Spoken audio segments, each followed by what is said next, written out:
Boker Tov à tous, bienvenue. Vous êtes en direct avec Studio Kalita pendant 2 heures ce matin.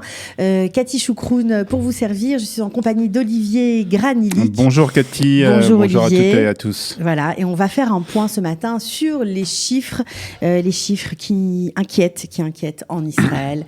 Olivier, on en est où ? Qui ne sont pas réjouissants ce matin, les chiffres, puisque nous en sommes à 5 morts du Covid-19.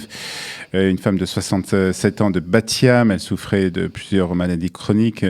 Il y a aussi la troisième victime est un homme de 87 ans de Jérusalem qui résidait dans la maison de retraite de Nofim, où il y a déjà eu une victime du Covid-19. C'était la première victime. Et puis ce matin est décédée encore une femme de 76 ans et un homme de 87 ans est décédé. C'est en tout cas ce qu'a annoncé il y a quelques minutes le ministère de la Santé. Ce matin, donc, le nombre de malades du virus est toujours élevé. C'est 2030 personnes, soit 588 cas nouveaux et 37 qui sont dans un état grave. On a donc dépassé le seuil des 2000 personnes malades du coronavirus.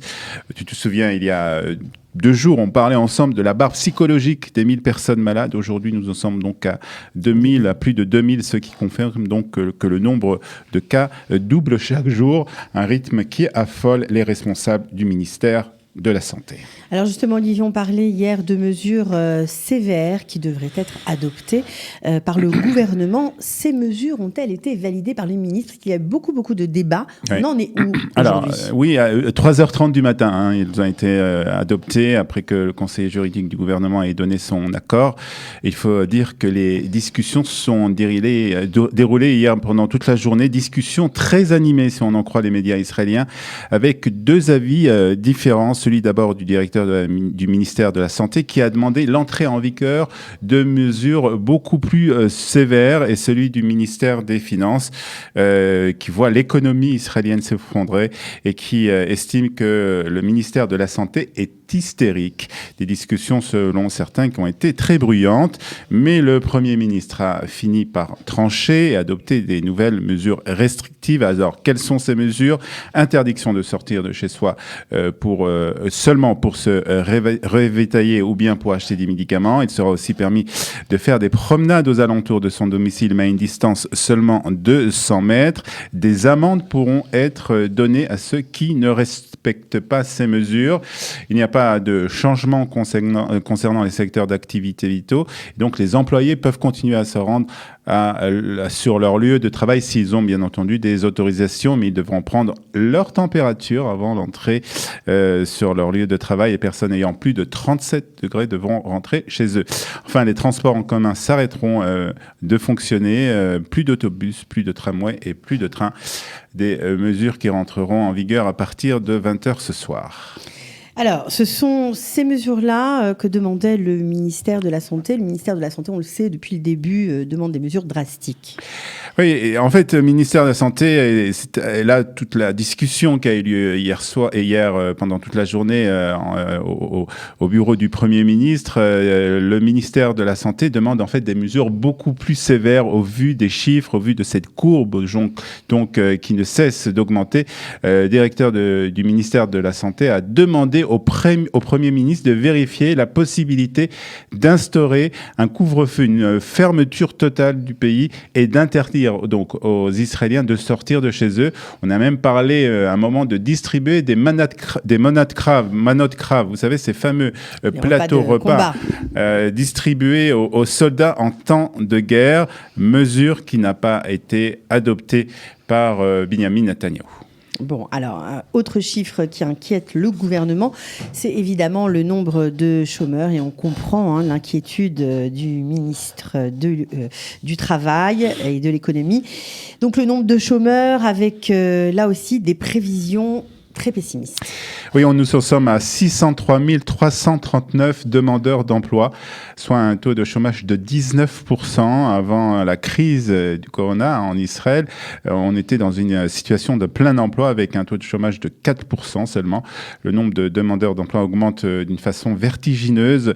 18 105 personnes se sont inscrites sur le site du Lishkat Avoda, la NPE israélienne, hier entre 7h et 16h dans la journée. Au Bitoach Leumi, on craint malheureusement que ce chiffre continue d'augmenter dans les prochains jours et qu'il atteigne le million de demandeurs d'emploi d'ici la fin du mois.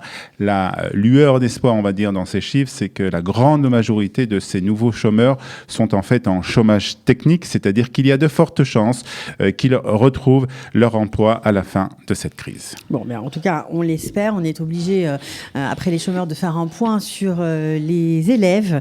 Est-ce que l'enseignement à distance fonctionne et comment ça se passe? Alors, il y a eu quelques petits problèmes de ce côté-là. Elle a commencé dès le début de cette crise, en tout cas dès que la décision qui a été prise que les enfants et les écoliers ne retourneront pas à l'école jusqu'après, en tout cas, les vacances de Pessah. Donc, ça avait commencé, et puis ça a été interrompu. Il y a eu des problèmes entre le syndicat des Morim, le syndicat des instituteurs et le gouvernement, et ces problèmes ont été résolus. On est arrivé à un accord et le Premier ministre a donc donné hier l'ordre que l'enseignement à distance reprenne aujourd'hui, et ça va reprendre aujourd'hui donc à partir de 10h. Donc si vous avez des enfants qui sont surtout dans le primaire, bien sachez que à partir d'aujourd'hui ils vont reprendre donc cet enseignement à distance donc par internet et par l'ordinateur. Les enseignants recevront leur salaire dans leur totalité et devront travailler par contre 9 jours de plus pendant les grandes vacances. En tout cas, c'est pour le moment les décisions qui ont été prises. Rien de plus concernant un chômage technique jusqu'au 1er septembre? On n'en sait pas beaucoup plus pour le moment. C'est encore bien entendu encore beaucoup de spéculations de ce côté-là. Il faudra attendre encore voir de quelle manière cette crise va évoluer. Ok. Alors on va terminer comme chaque matin avec quelques chiffres, un point sur la France notamment parce que ça intéresse ceux qui nous suivent et aussi le reste du monde. On en est où, Olivier? Alors hier, le directeur du ministère de la Santé français, Jérôme Salomon, a annoncé la mort donc de 240 personnes supplémentaires en 24 heures en France. Au total, ce sont 1100 personnes qui sont mortes depuis le début de l'épidémie. Le directeur de la Santé a ajouté aussi que 10 176 personnes étaient hospitalisées sur le territoire national, dont 2516 en réanimation et dans un état grave. C'est 434 personnes de plus en un jour. Vous savez que ce problème des personnes en réanimation qui sont branchées à des appareils respiratoires est le problème le plus grave pour le milieu hospitalier, que ce soit en France, que ce soit en Israël aussi. On a peur de ne pas avoir suffisamment de machines d'appareils respiratoires pour ces malades. Donc un tiers de ces patients, il faut le signaler, est âgé de moins de 60 ans et 58% d'entre eux ont entre 60 et 80 ans. C'est ce qui a été en tout cas fait remarquer hier par le directeur de la Santé. On avait aussi reproché au gouvernement français de ne pas effectuer suffisamment de tests de dépistage. Alors ça change un peu. Le directeur du ministère de la Santé a annoncé que le nombre de tests va augmenter dans les jours à venir. Nous allons augmenter de 10 000 tests supplémentaires d'ici la fin de la semaine, puis à nouveau de 10 000 pour la semaine prochaine. C'est-à-dire qu'on veut arriver à peu près une 30 000 tests de dépistage pour la France, hein. Pour la France, bien entendu. Après, donc, et puis on va des nouvelles de l'Italie. On avait eu quelques nouvelles un peu positives de l'Italie, mais donc puisqu'après 2 jours, il y a eu une certaine baisse du nombre de victimes, du nombre de morts. Le bilan, malheureusement, est reparti à la hausse en Italie avec 743 personnes mortes du coronavirus en Italie ces dernières 24 heures, portant à 6 820 victimes depuis le début de cette pandémie.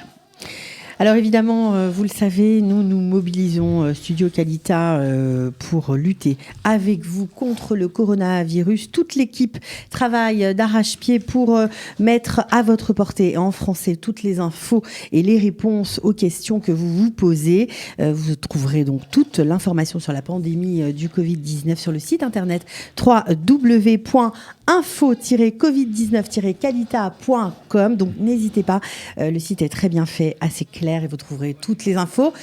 Est-ce qu'il y a un autre numéro pour poser des questions, Olivier ? Oui, non, on a un numéro en français, c'est le 590 60 82. Vous pouvez poser vos questions en français, on vous répondra. Si on n'a pas la réponse, on cherchera la réponse et on vous rappellera pour vous la donner. On continue de respecter les consignes de sécurité et les consignes sanitaires. On reste chez soi, on ne sort que si c'est nécessaire. Et ensemble, on va vaincre le coronavirus. C'est sûr.